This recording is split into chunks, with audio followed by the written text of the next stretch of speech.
pledge allegiance to the flag of the United States of America and to the republic for which it stands, one nation, under God, indivisible, with liberty and justice for all.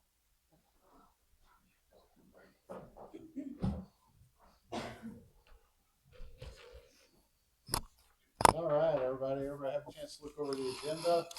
Yes. All right. Someone want to approve the agenda?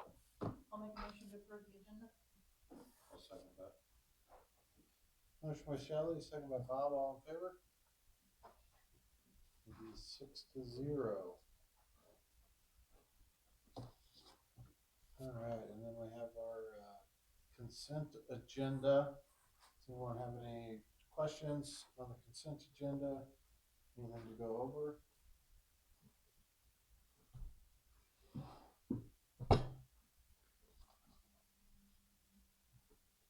Amy, I need to abstain from check 53041 and 52561. And Amy, I need to abstain from check number 52561, 53041.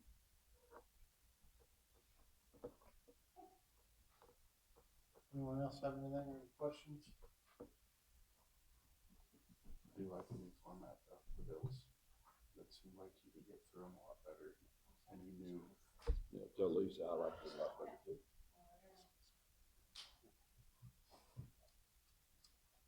Anyone want to? Make a motion to approve the consent agenda. That's your open for? Yes. Second. Motion by Amanda, second by Derek. All in favor? 6-0. All right, we are ready for presentations. We have Paul Block from Leadership Montauk County here today. Thanks for coming. Thank you for having us. Appreciate it. And his assistant, Scott Backus. You know, he met me in the parking lot. I really didn't encourage him. Sometimes they just follow you. They do. They're like kids and dogs. Yeah. Could be a good thing.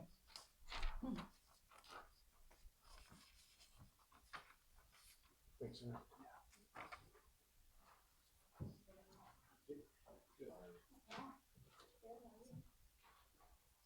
I am Paul Block. Scott. We're here representing Leadership Montauk County.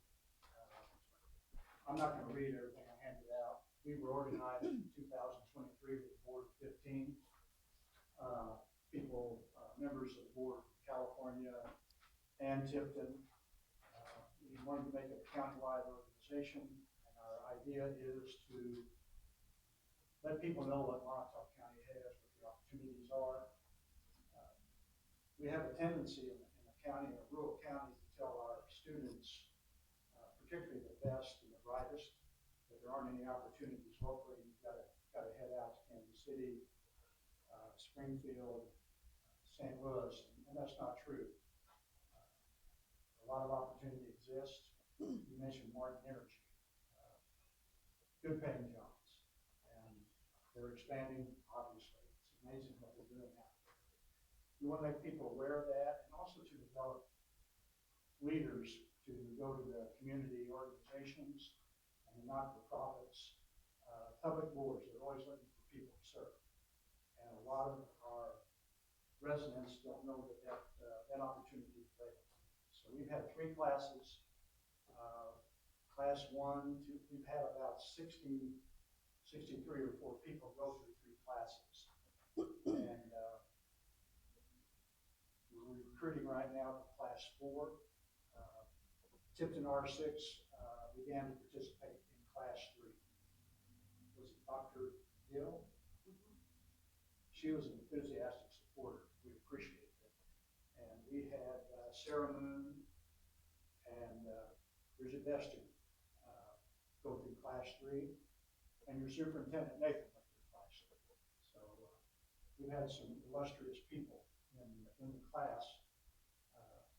Our sessions are Leadership 101. That's held in Tipton. Tomo's been great with us.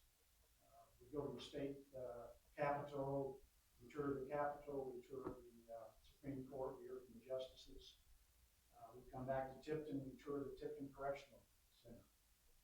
And that's always interesting to go through and hear the stories. We go back to Jefferson City for education. We're usually on the Lincoln University campus.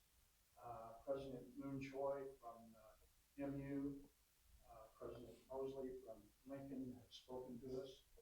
And we tour the Nichols Career Center. Does Tipton send students? State fair.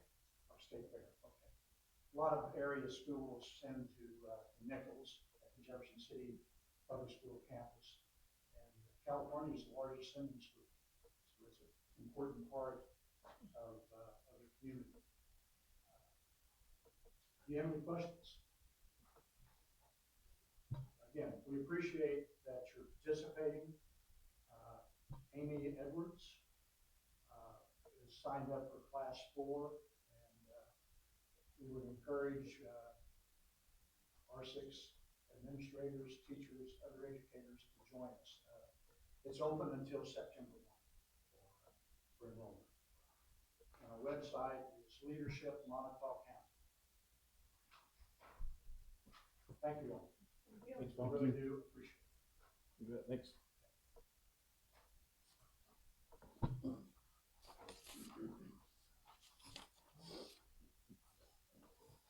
Thank you all, guys. Thanks, Scott. Thank y'all. Thank you. All right, now we're on to our administrator reports. We'll start with Nathan here, superintendent report. First off, I'd like to thank Shannon, Steve, Mint, all the guys and the ladies who've helped get the school back in order. They've done a great job. They worked their tails off, and everything's looking pretty good over there. We're finishing up the last touches on the building. Again, summer crew's been good, and Shannon and Steve and Mint and everybody's been really working hard on that. I'd like to remind everybody we are starting school teacher meetings next week. Welcome back breakfast on the 19th. Everybody's invited to that. We'll have new teachers in Monday, then everybody else will show up on Wednesday. So we'll kind of get it going from there. Got the list of all the important dates and times and stuff that are going to kind of start hitting us pretty quick. So kind of just getting everything ready to get back to it. All right, does anyone have any questions? All right, next up is Jason Culpepper. All right, just want to reiterate kind of what he said there about the building. Shannon and Mint has done a great job, along with the student workers, with Kaylee Kohler, Maddie Carvajal, Paxton Pyle, Chance Petrie, Eli Higgins. They've done a great job. I've got some more work for them to do tomorrow, cleaning up and finishing up some stuff for teachers. Classrooms are in great shape. They've got a few touch-ups to do in classrooms on walls as far as paint goes, and a few more desks to move in here and there just with classes as we finalize numbers for teachers. Professional development starts next week for our new teachers, and then everybody joins us on Wednesday. We got a full slate both those days on Wednesday and Thursday. We got to pack a lot of stuff into 2 days, so we'll be really busy next Wednesday and Thursday. Course schedule, I attached it again. Very few changes have been made after April due to having most of our hires done and being able to plug and play the new hires that we made during the summer. So that was nice that most of the kids saw the schedule last spring when they met with Jolene and Bridget, and they were able to pick the schedule, and it really didn't change much between now and then. So aside from some of them not getting classes they want because it's full, the full range of classes that we had hoped to offer, we were able to offer. So that's really exciting. Building wise, it's probably in the best shape that it's been in. Very clean, very ready to go. So excited to get going. Anyone have any questions for him? All right, Ashley. I will reiterate what they both said. I told Mr. Mention this week, I don't think the building's ever been this ready and this clean this early, so it feels good to get started. And teachers came in last Friday and had a volunteer work day. We had several show up, get their bulletins boards done, get our theme going, and elementary looks like they're ready to start school.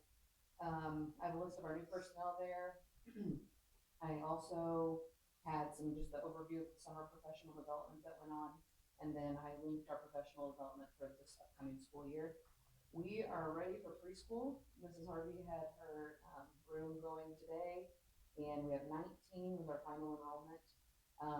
We do have a couple on the waiting list, but there is some fluctuation on how we're going to fill that last spot. We're waiting, but we are good to go. We got all our tuition paid. We got everybody's paperwork filled out, so we're ready. And our enrollment right now was up even from what I put in there for projected numbers. We're about 233, which is more than last year. So I have a great level, of course, but it's good. All right, we have Mr. I got one question. I had a patron ask us, are we still, I knew we talked about it before about the preschool grant for. Yep, I sent a notification out to parents. We all got a notification, and it probably, you may have seen on like California posted on their Facebook. They've always had like no TPK grant. For sales, I just talked to their principal. They've always had it. That grant was greatly like less funding for this year, so it priority went to people who already received it. They had less money given to them. We should be notified again in November if we get the second go round, if more money is released. I just talked to Desi this week, and they said we're hopeful, but no, we did not receive it on the first round.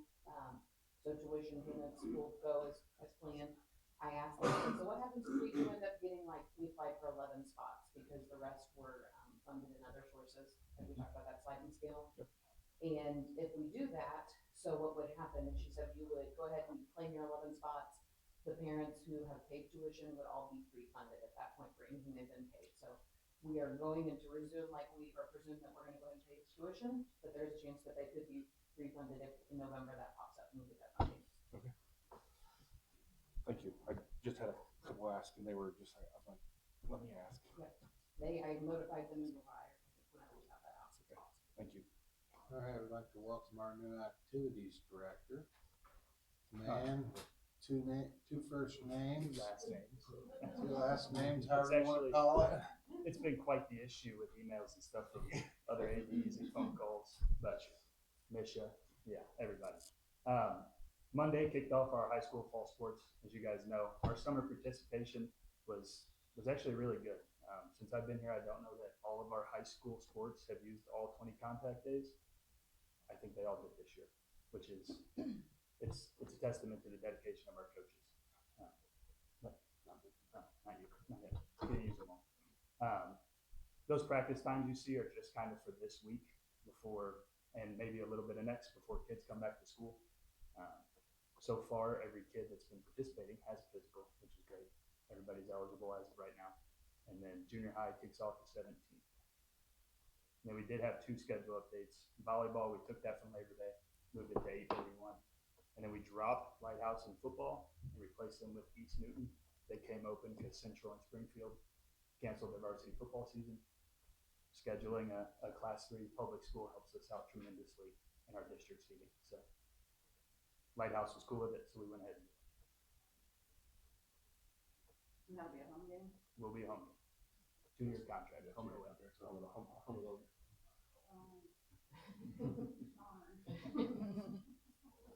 Did we get any of the talk at one time that we were getting some boys from Bunston that were interested We in do. football? We have 3 boys right now. I spoke with their principal yesterday about the co-op, and that paperwork's moving through Mission now, so we should have them on the rosters before the end of next week. Awesome.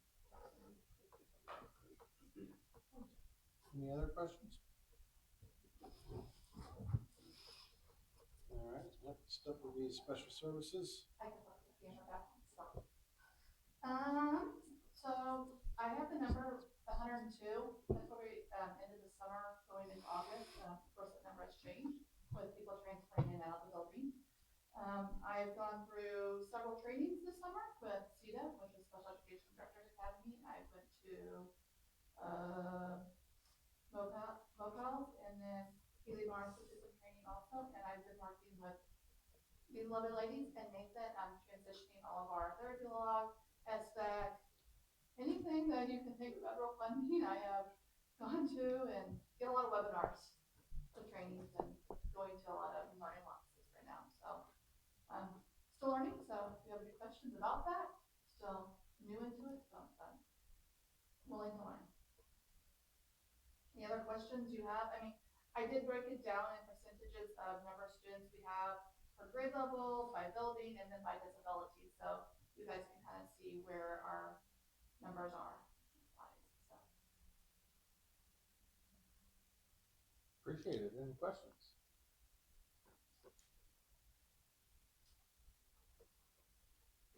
No, I like their work. You do. You too, Dean. Thank you. Thank you very much. All right, well, that wraps up the administrative reports. Moves us on to old business.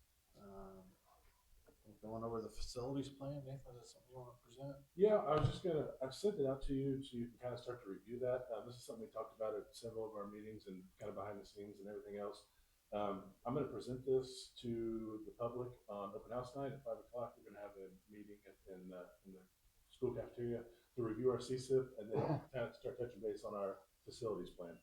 On that, I believe this was in place. I just kind of went through and updated what I knew to be true, and just visiting with in our admin team the other day, we talked about some things, and visiting with Amy, just anybody and everybody I could talk to been their ear. We do have some really good things that you all have taken care of in the past. A lot of security updates, a lot of infrastructure and things are in place. Our technology is good, but you will see we do have some aging things in there. The field house, for instance, is getting up there in age. The old ag building, I think we need to do some stuff with that. Really, I just wanted to kind of present this to you so you can kind of start looking through this, because this will be the areas of need that kind of start to show up. You can kind of look at dates and when things have been replaced, the schedule for replacement, upcoming enrollment, all those things have kind of been updated in there. So when we start talking about what's going to come, what are we going to need facilities wise, and what do we see as our greatest needs, I put that on B, the upcoming needs, so you can kind of look at that. And that kind of takes a lot of the research and searching through there out of there for you. That'll just be like I said, what it is. Evaluate repair concrete needs, asphalt areas. We're looking at the student parking lots, the gravel lot. What do we want to do there? We talked about updating the restrooms over the summer, so that'd be a big project that'll be up there on our to-do list. The maintenance building up on the hill, we got to figure out if we're going to refurbish or we're going to rebuild that. The district backflow valves have been taken care of, so that can come off there. I talked to Shannon and he said that should be done. There's some work down in the basement to be done, just on a little bit of a water leak, if we can pinpoint that. The high school gym, I believe, will be coming up for a replacement sometime soon. We talked about playground turf needs with Ms. Pettigrew, and just some repairs that need to be done there. We talked about concrete, the drainage that needs to be fixed between the high school and the playground. So that'll be an big upcoming need.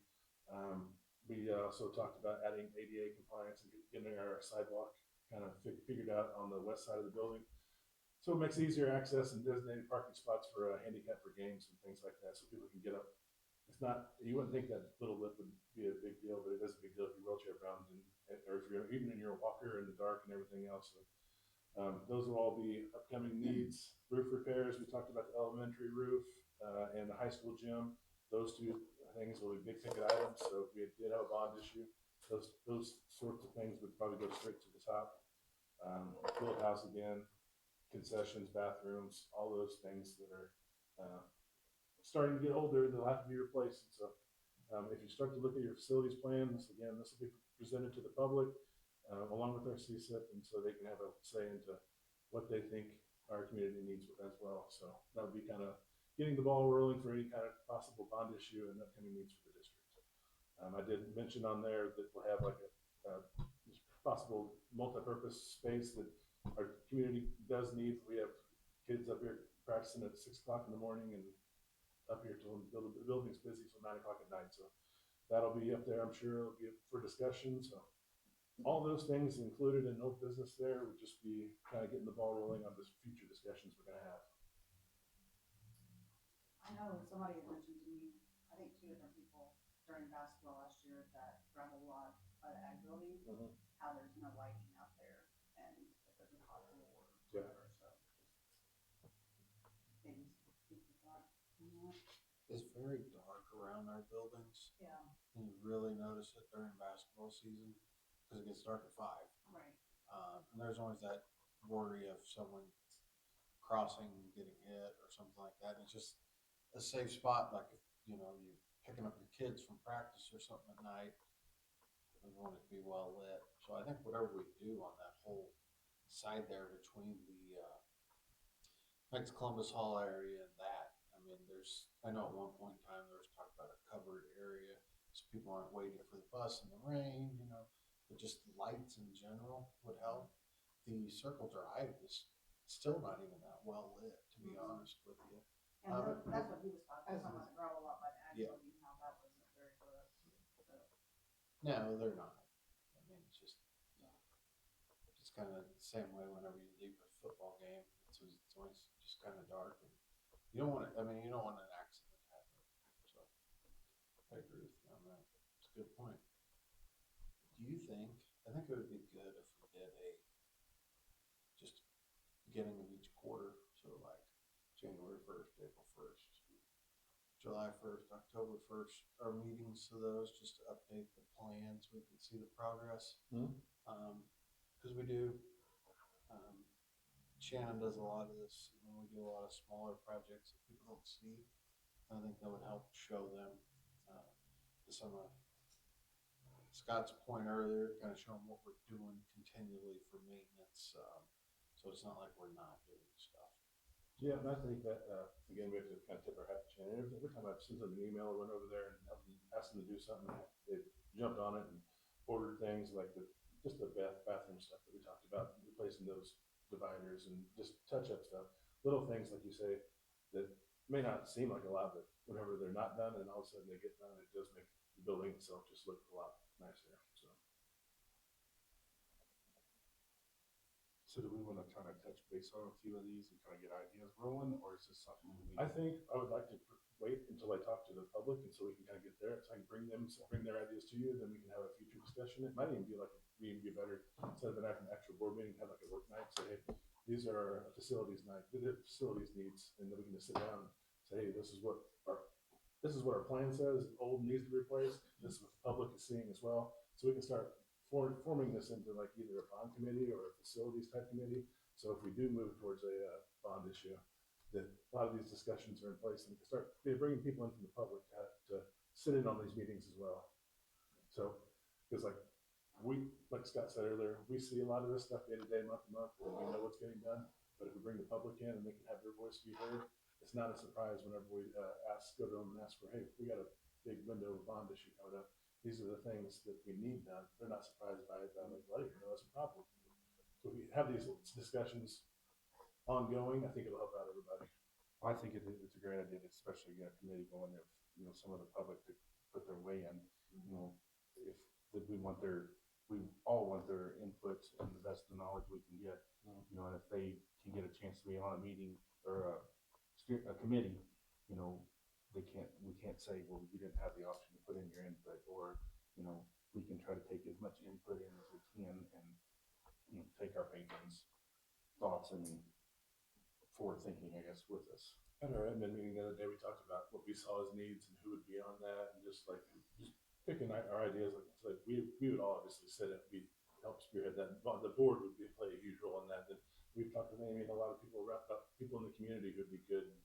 People who are active and want to have a say in it. They need to. But this would be the time to try to get them involved. So it's not our bond project; it's the community's project. Right. Like I said, it's what we see as needs, and so we can present that to the public, and so they can get on board with that and realize why it's a need and why we want to get that done. I personally invite anyone that's been against the bonds or very vocal on what we're doing wrong in the past bonds to reach out, and we'll get you on a committee so your voice can be heard. People have a lot of good ideas, but if you're only spouting them on Facebook, we appreciate if you spend your time at a meeting and help us work out towards a resolution of stuff. I think it'll help get everyone's opinions out there.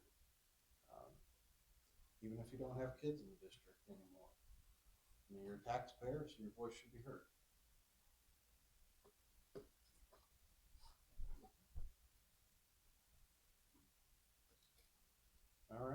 we're gonna move on to new business now. We're gonna need a resolution of the, authorizing the prepayment of $420,000 of the Series 2021 bonds on March 1st, 2028. This is part of the defeasance we had talked about a couple years ago, or earlier this year, end of last year. And what that will do is allow us to shift some of our money over and save us roughly $130,000 in interest on the 2021 bonds that we had.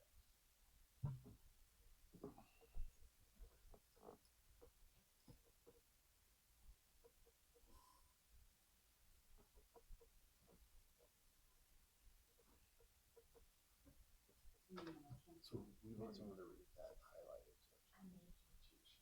Yeah. Do what? I was gonna say, I thought we already approved it. We did. This is the final step, I know. Mm-hmm. There's several series of steps. She's got it written out.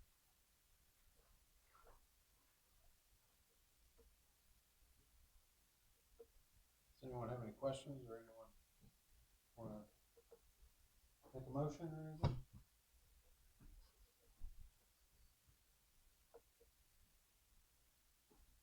I make a motion of resolution authorizing redemption of $420,000 principal amount of general obligation refunding and improvement bonds, Series 2021, authorizing the publication of notice of redemption. I'll second it. We have a motion by Shelley, second by Bob. Amanda? Yes. Bob? Derek? Yes. David? Yes. Shelley? Yes. And I'm a yes, that's 6-0. All right, the next part of new business will be our CSIP goals and summary. This is something we have to do quarterly. We need to bring to you what we're doing with our CSIP and how that's affecting what we're doing in the classroom. First off, our CSIP is our continuous school improvement plan. It's kind of our school district's playbook as to what we're going to attack and how we're going to set goals for ourselves and how we're going about achieving those goals. So first, the 4 goals that are stated in our CSIP are scoring at or above state average in math and ELA, implement a preschool curriculum beginning with this year, goal of implementing PBIS in grades pre-K through 12, and the goal of expanding partnerships with community organizations and businesses.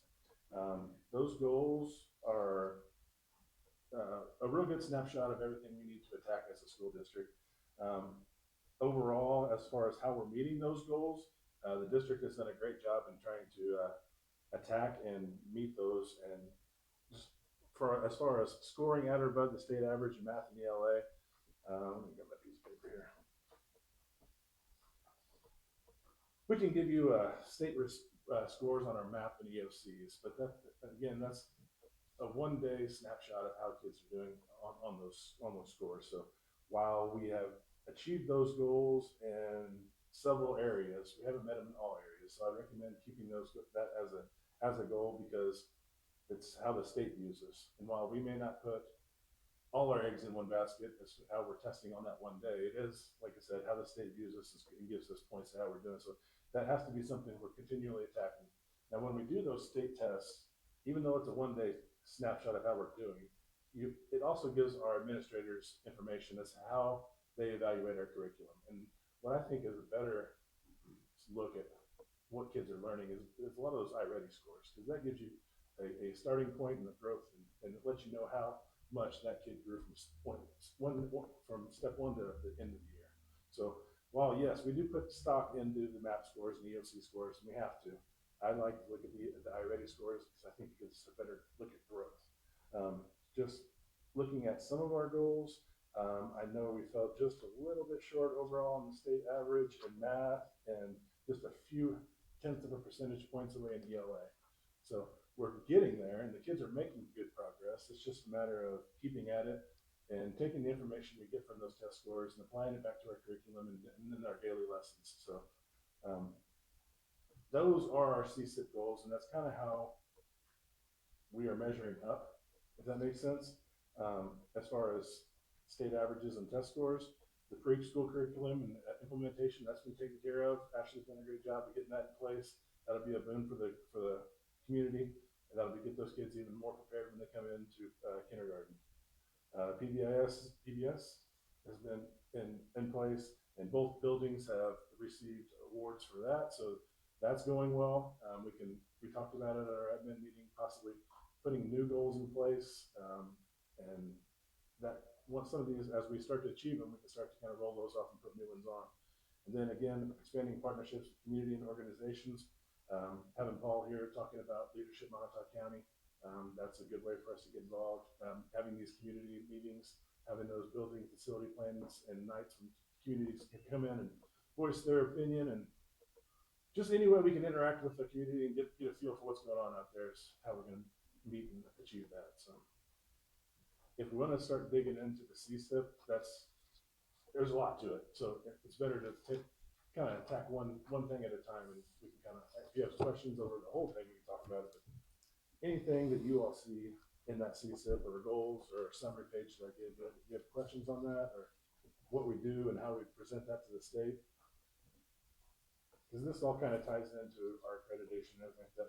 This year we're in a submission year, so I'm taking the CSIP and all our summaries and things I'm getting from the building principal, and I'm submitting those to the state, and they'll give us feedback and they'll score us, and that's how we'll get a grade on our APR. So it all ties in together. It goes from the very top of the CSIP down to the very bottom of test scores and daily stuff that happens in the building. So we just gotta, it's kind of a big topic, but it's just stuff we have to kind of present in by bits and pieces, so it's gonna all kind of be on the same page.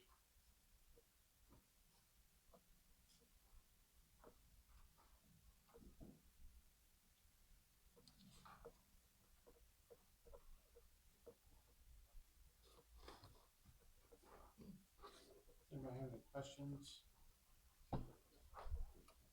No, I like it. I think it also shows with your, presentation, Nathan, that, we hear a lot that we pump a lot into sports. Well, this is just showing our dedication. It's in one of our top tier plans that we're pushing, our academics just as much as we push anything else. Yeah, because like you said, that's a good point. If you look at our system, nothing in there says athletics, but if you have a lot of kids doing really well in the classroom, generally all your sports teams generally take care of themselves. I know if I see Coach Bean and Coach Culver shaking their heads, the best years we've always had in football or any sport I've ever had when you have a lot of smart kids on the field. So they all kind of tie hand in hand.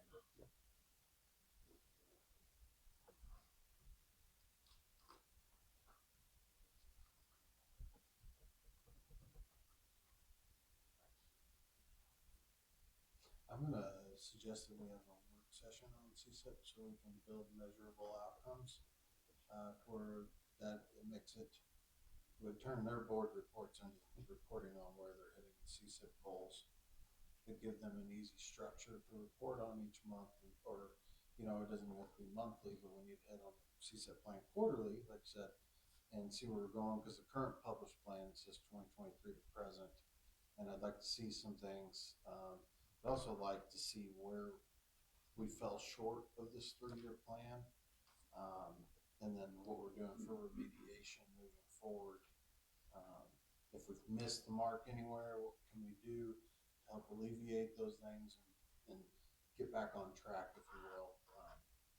So that's kind of what, maybe we can discuss a time over the next few weeks to where we can get together, maybe after it calms down a little bit in September. Not that it's going to calm down, but the start of school is a little hectic, and then help build a reporting process, and then we can keep it live and published with our CSIP plan online, and people can see where we're working and whatnot. And then if they see their kids or something like, well, my kid's behind, what can we do? And then we can get them, they're already doing that, but maybe a parent sees it a different way, so. And what I found, not to get you off there, but just looking back to the artifacts and stuff I have to submit, a lot of those stuff that they're reporting on monthly, the academic reports and achievement reports, a lot of that is going in is addressing the CSIP. So that's what whenever they're presenting that stuff, they're showing us how they're achieving those measurable and how their kids are growing and things like that to build towards that. So when I was going through and digging through things, I noticed that it wasn't labeled CSIP in your board reports. The artifacts that they submitted are going to support that. So we'll just do a better job of showing it, labeling it on our board agenda that, hey, this is a CSIP goal and this is why we're talking about it. So. Yeah. Just kind of curious as to how it all, it's the end of the cycle, right? On this, see how we stacked up and where we can, maybe we need to put more focus in an area or have more resources available to you all to use to educate better or get better programs or whatever. I think it'll help explain us approving expenses for like new curriculum or stuff that way. So we can all work together to hit the goals. And if there is a constraint, then we can explain the constraint, why something might be held up. Just personal opinion, just worth discussing.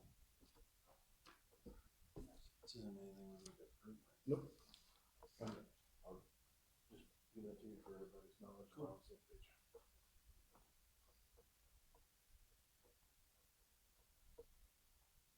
Anyone have any questions? I think I already asked. All right, we're going to move on to approving the 2026-27 tax rates as recommended by the tax rate hearing that we had that started at 5:45 to 6 o'clock tonight.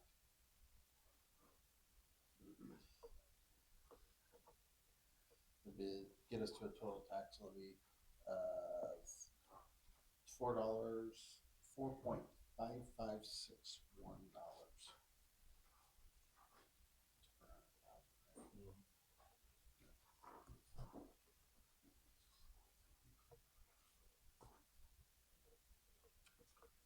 I make a motion to approve a total tax levy at 2.9727 placed in the operating levy and 0.50 placed in the teacher's fund and 1.0834 placed in debt services for the 26-27 school year. Motion by Derek, second by Amanda. Amanda? Yes. Bob? Yes. Derek? Yes. David? Yes. Shelley? Yes. And I'm a yes. 6-0.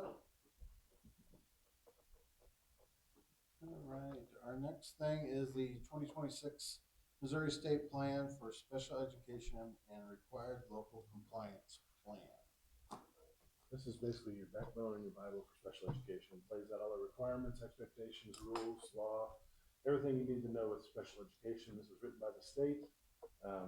We can write our own, but it would be a monumental task and lawyers to be involved in. So, it is highly recommended that we go with the state model plan for special ed and compliance. So. You have these 183 pages memorized, Roxanne? Not all 183. I have a lot of it memorized, and I don't like hearing it sometimes. But yeah, it's so we have faith in LEA and all the different legal stuff that we need.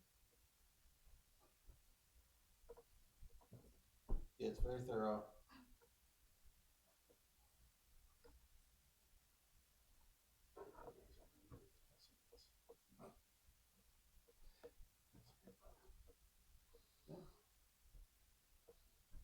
Do we need approval on this? Yeah. Yes, it has to be submitted by the state to the state. That we approve it. So moved. All right. So Derek made a motion to approve the 2026 Missouri State Plan for Special Education and Required Local Compliance Plan. Second by Bob. All in favor?